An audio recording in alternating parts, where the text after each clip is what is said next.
How to read books like a writer. I read a lot of books. Like Stephen King said, if you don't read a lot, you don't have the tools to write a book. The words that you take in would increase your word power and become your magic wand that will help you create your story. Let me share some of the techniques that I use while I read a book. The first technique involves the reading mode that I use. I don't usually read paperbacks, I read books on a Kindle.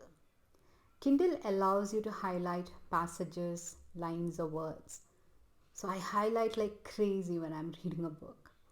I highlight interesting words, sentences, dialogue tags, dialogues, plot twists, and almost anything and everything that I like.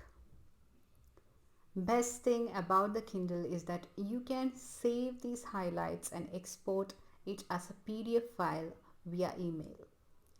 Once I have downloaded this file, I go through it whenever I have free time.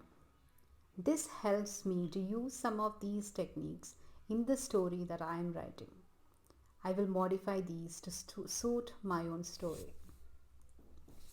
The second thing that I do while I am reading is to identify the plot points. I study what is happening in each chapter. I look forward to the technique the writer has adopted to bring about the changes that he or she wants to make in the story.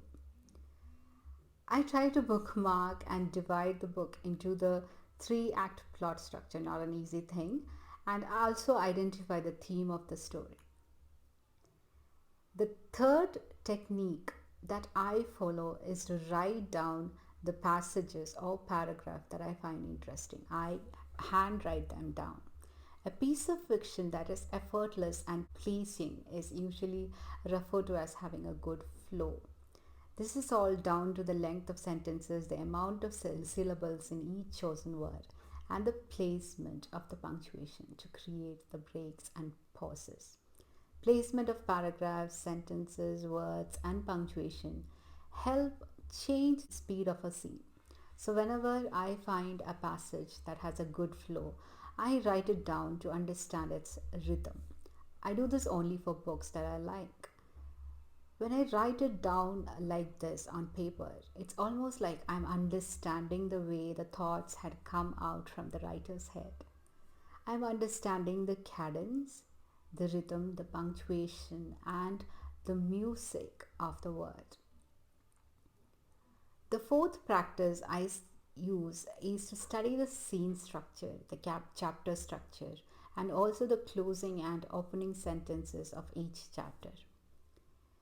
The closing sentence often will have a hook. I love to study the technique that the writer has used to make the reader turn that page. Opening sentences, on the other hand, will pull you right into the story. This again is extremely important.